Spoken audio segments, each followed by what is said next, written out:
So the second argument that there are universal principles of ethical and moral behavior where it is in our own best interest to act in ways where we're thinking of others and not just act in a way where we're only thinking of ourselves.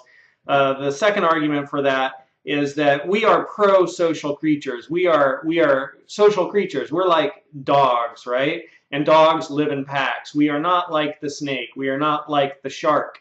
Where, my limited understanding of those animals, they live by themselves and they don't care, and they're cold-blooded, quote unquote cold-blooded, and they're willing to eat, kill, whatever. And some of them even eat their young. We are not like those animals. We intrinsically have been built as creatures. It's hardwired into us to be social.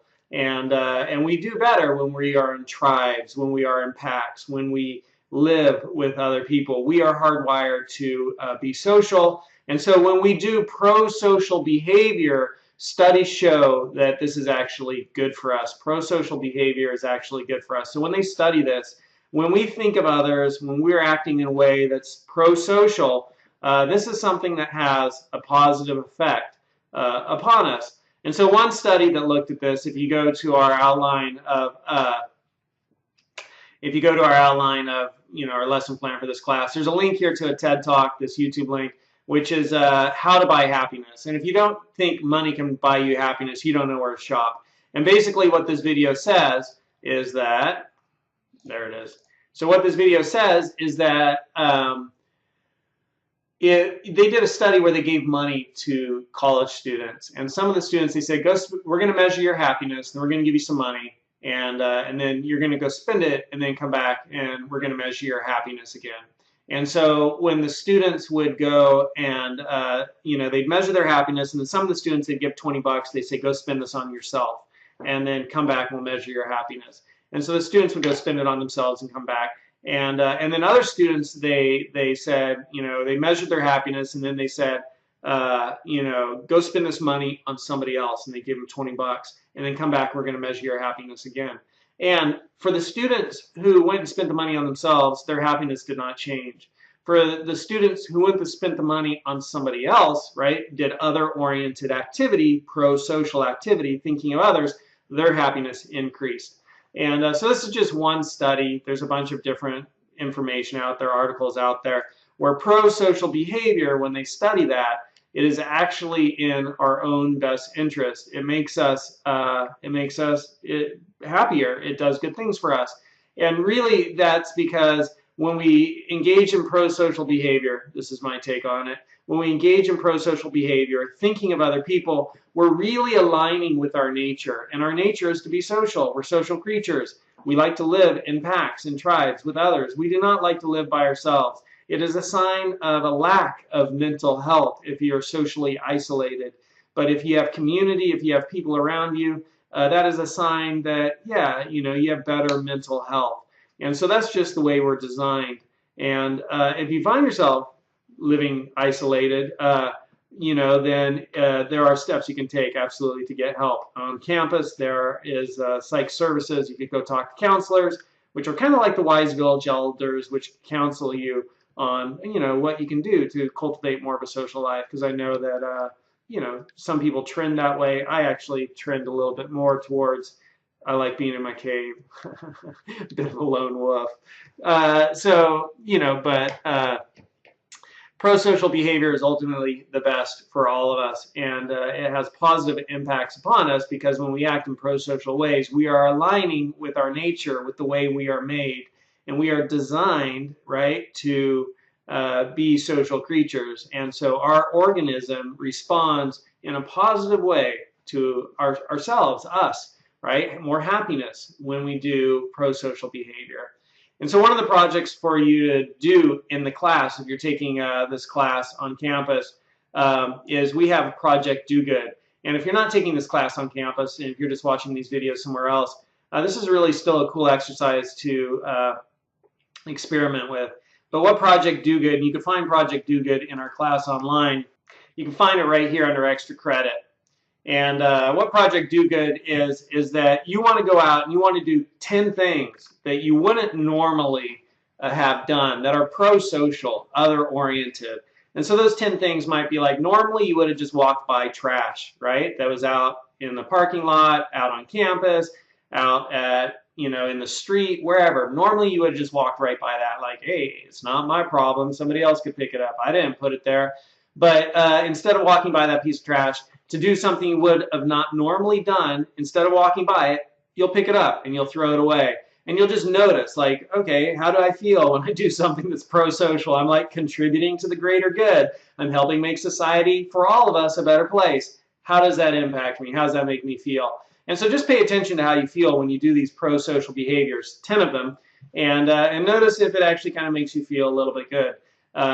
And so, some of the ones I will regularly do is, instead of just leaving my grocery cart in the middle of the parking lot, like, it's not my problem, somebody else can pick it up.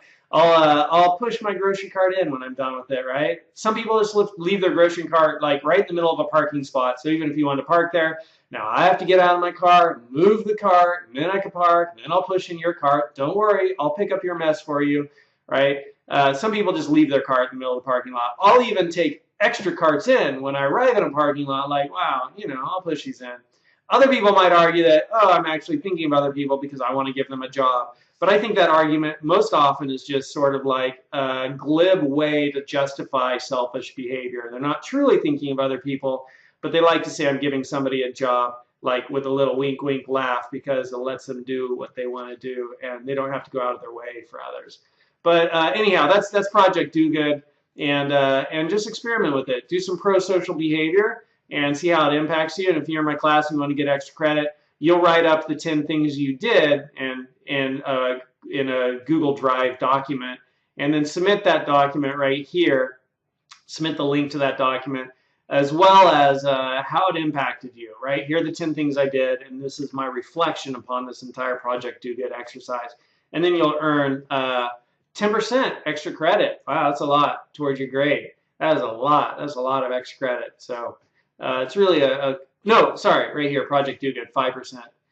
You'll earn 5% towards your grade. And in this, the project's explained again right there. So that's Project Do Good.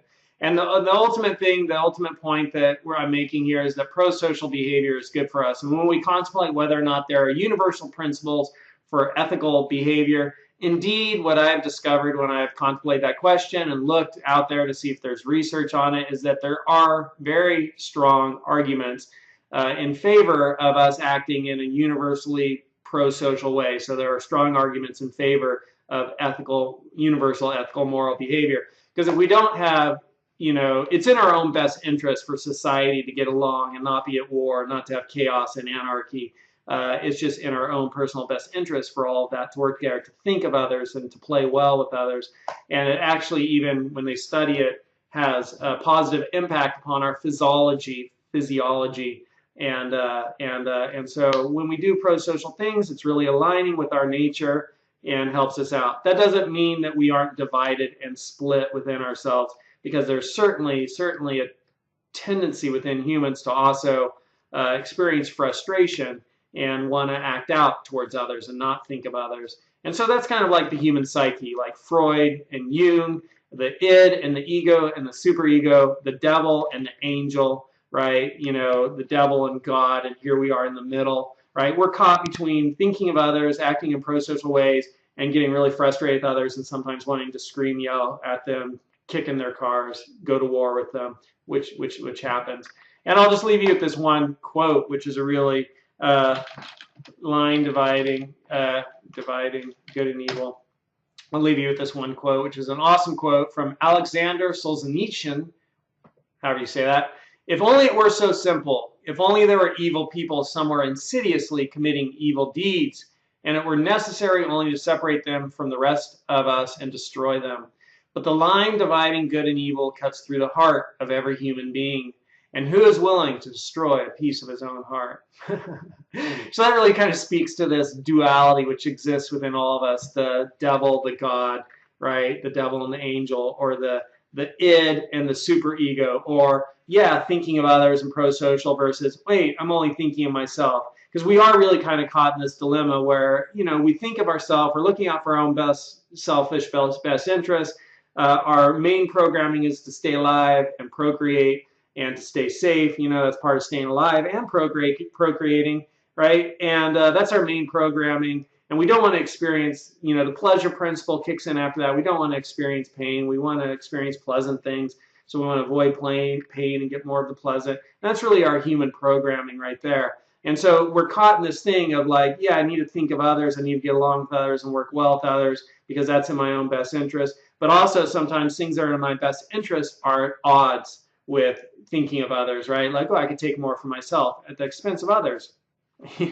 Right? Like, oh, the cashier gave me the wrong change. Screw her. Screw him. I'm taking it, right? Maybe that's what you might think. More for me, less for others.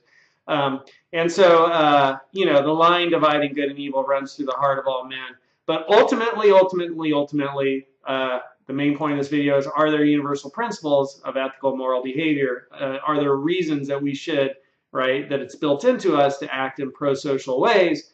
And yes, indeed, there are. Having a safer society, you know, where we are safe, and then also when we engage in pro-social behavior, it has positive actually physiologically, it positively impacts us. And so that's just, those are my thoughts on the universal principles that I do see existing for moral and ethical behavior. But that isn't to say that, you know, humans still don't give in to their selfish, baser impulses and only act, you know, for what they want, or demonize a certain other group of people, want to get rid of them or go to war with them. So it's an interesting topic. And in the next couple of videos, we're going to look at, you know, we're going to look at some tools we can use for making better ethical, moral decisions. So when we face ethical dilemmas, you know, how should we act? Should we act in that pro-social way, or should we act in that selfish way, only thinking of myself? Well, the evidence says that it's in our benefit to act in the pro-social way, but the impulse, right, what I want, the id might just want to take what it wants. So how do we reconcile these two things, right, where it's like, okay, I know how I should act, and then yet there's the way part of me really wants to act. How do I reconcile those two? So if I get the wrong change at a grocery store, I could start to think about, you know, hey, what do I do in this situation? I just got the wrong change. And so we're going to look at some tools for making those ethical decisions when we encounter ethical dilemmas in the next videos.